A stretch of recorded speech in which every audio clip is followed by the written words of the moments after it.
সুপ্রিয় দর্শক, আপনারা দেখছেন এসপিএন বাংলা টিভি। দেখুন ও সাবস্ক্রাইব করুন এসপিএন বাংলা টিভি, দেশ ও মানুষের কথা বলে।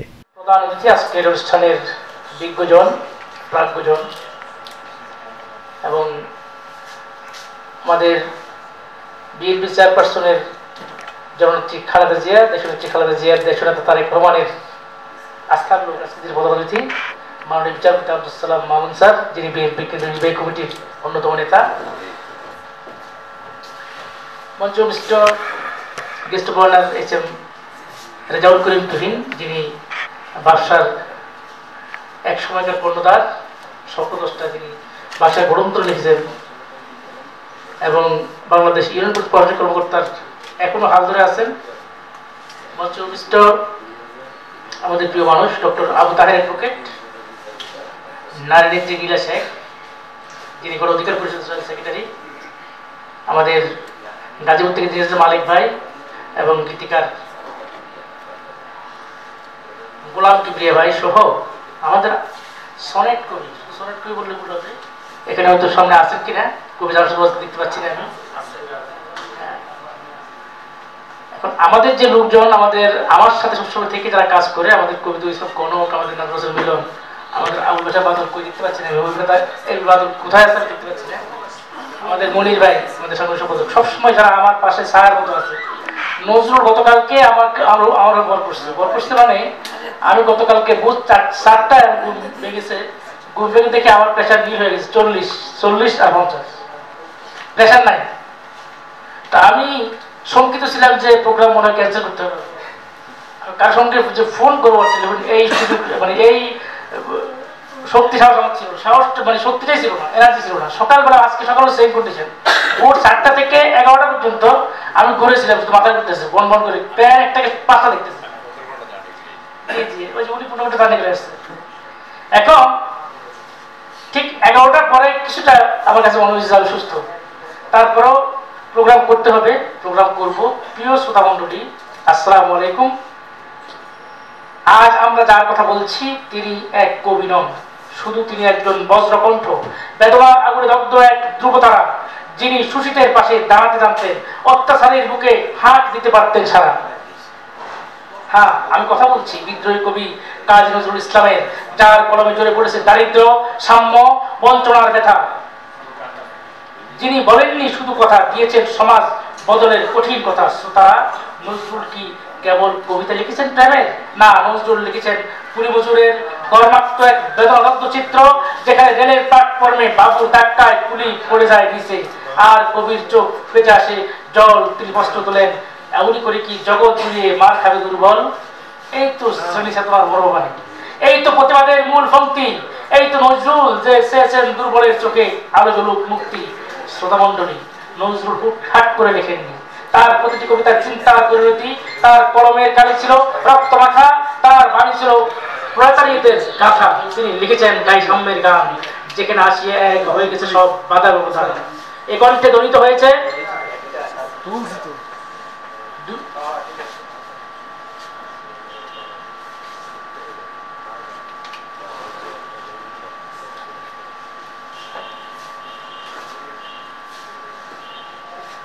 কিন্তু এই চেতনার উৎস কোথায়? কে প্রভাবিত করেছিলেন নজরুলকে? সেখানে উঠে আসে এক মহান নাম, কমরেড জফর আহমেদ, যিনি ছিলেন কমিউনিস্ট আন্দোলনের প্রাণ, যার সঙ্গে নজরুলের ছিল হৃদ্যতা, ছিল ভাবের সেতু নির্মাণ। তারা একসাথে পত্রিকা সম্পাদনা করেছেন। 1920 নবযুগ নামের কাগজ চালু করলেন। শেরবাংলা একটা নজরুল হকের তত্ত্বাবধানে প্রকাশ করল সে পত্রিকা, যেখানে ছাপা হতো নবযুগ। এই পত্রিকায় আনন্দময়ীর আগমনে কবিতা প্রকাশ পেতেই ব্রিটিশ সরকার লাল চোখে তাকায়, নিষিদ্ধ করে সংখ্যাটি নিশ্চিতেই। কিন্তু কি আশ্চর্য, এই ধূমকেতু 3টি চিঠি লিখেন এক গোপন নাম, দৈপায়ন ছদ্মনামে কমরেড মুজাফফর। নজরুলকে তিনি বলেন, ভাই সারথি, বলেন তোমার ধূমকেতু আমি পড়ি প্রাণ ভরে, কিন্তু নির্যাতিত কৃষক শ্রমিকের পক্ষে তুমি বলো না শুরু করে। তিনি আরো বলেন,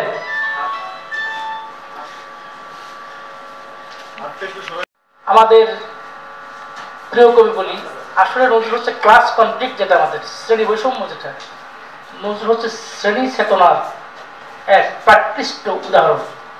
শুধুমাত্র বাংলাদেশে নয়, অনেকে বলছেন নজরুল কেন বিশ্বকবি হলেন না, নজরুল কেন নোবেল লরিয়েট হলেন না। নজরুল তো বিশ্বকবি, শুধু বিশ্বকে নয়, নজরুল জয় করেছিলেন বিশ্ব ব্রহ্মাণ্ডকে, নজরুল জয় করেছিলেন গ্যালাক্সি ওয়ার্ল্ডকে, সৌরজগৎকে।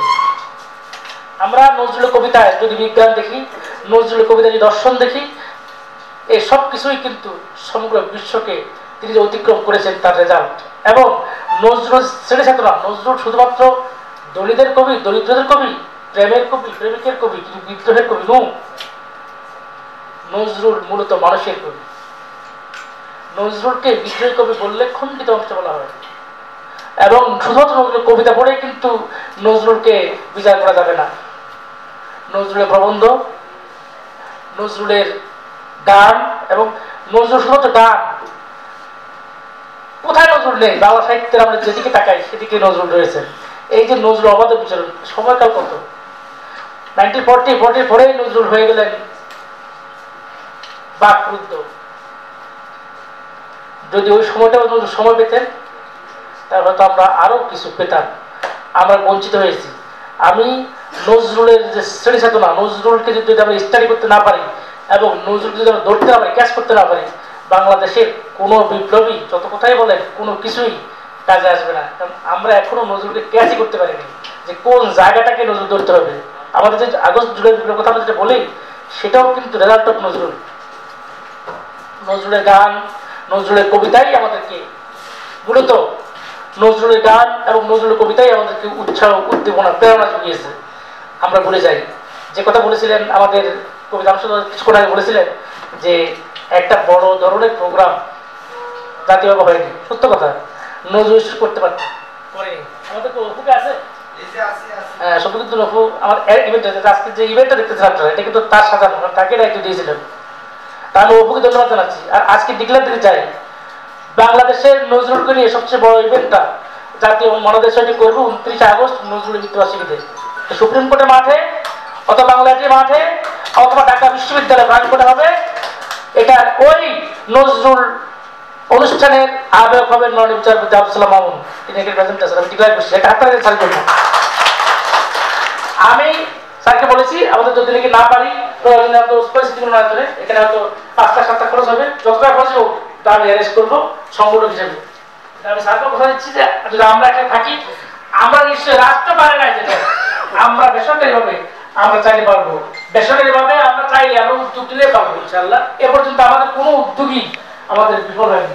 আমরা যখন যে উদ্যোগ গ্রহণ করেছি, এটা আপনারা জানেন, আমার সকল উদ্যোগ কিন্তু আমরা সফল হয়েছি। তো সঙ্গত কারণে নজরুলকে নিয়ে সবচেয়ে বড় ইভেন্টটা আমরা করবো নেক্সট 29 আগস্ট করবো। এই জন্য আপনারা এই অনুষ্ঠানে আছেন, আপনাদের সকলকে আমাদের সহযোগিতা করার জন্য আমি আহ্বান জানাচ্ছি।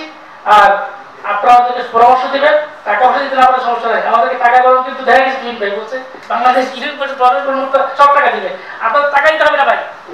আপনারা যদি থাকেন ভালোবাসা দেন, আমরা এটুকুই চাই, আমরা শুধু এটুকুই চাই। আর আমাদের জাতীয় আমাদের সাথে তারা কিছু প্রেজেন্ট আছে, যেমন আজকে প্রবন্ধ উপস্থাপন করার কথা ছিল আমাদের কৈবদ্বীপ মিত্রের, তো বৃষ্টির কারণে দেরি হয়েছে আসতে, যে কারণে আমরা তাকে তার প্রবন্ধ উপস্থাপন করতে পারি নাই, সেজন্য আমি দুঃখিত।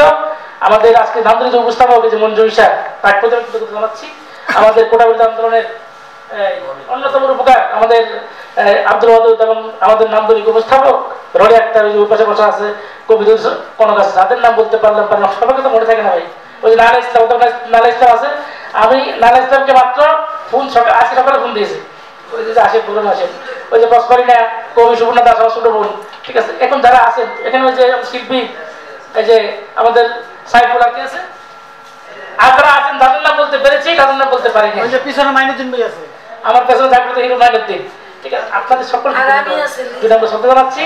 আসলে আমরা যখন বক্তব্য রাখি সবাই বলে সংক্ষেপ করেন, সংক্ষেপ করেন, সংক্ষেপ করেন। এই যে আমার বন্ধু ডক্টর অসীম কুমার ধর আসছে 10 সারিতে, সে মেডিসিনের বাংলাদেশের তো 10 জনের মধ্যে একজন, হার্টের 10 জনের মধ্যে একজন, হার্ট স্পেশালিস্ট ডক্টর। ওই যে দেখতেছি আমাদের অনেক লোক এসেছে যারা দর্শক, তারা সবাই কিন্তু গেস্ট। আসলে আসলে আজকে প্রোগ্রাম কোনো অডিয়েন্স নাই, আজকের প্রোগ্রাম পুরোটা আমাদের গেস্ট প্রোগ্রাম, গেস্ট আমাদের যে আলতাফ ভাই সহ যে আপনাদের মামুন ভাই আছে, যারা আছেন, আপনাদের প্রত্যেককে আমি আবারও বিনম্র শ্রদ্ধা জানাচ্ছি। আসসালামু আলাইকুম রহমতুল্লাহ।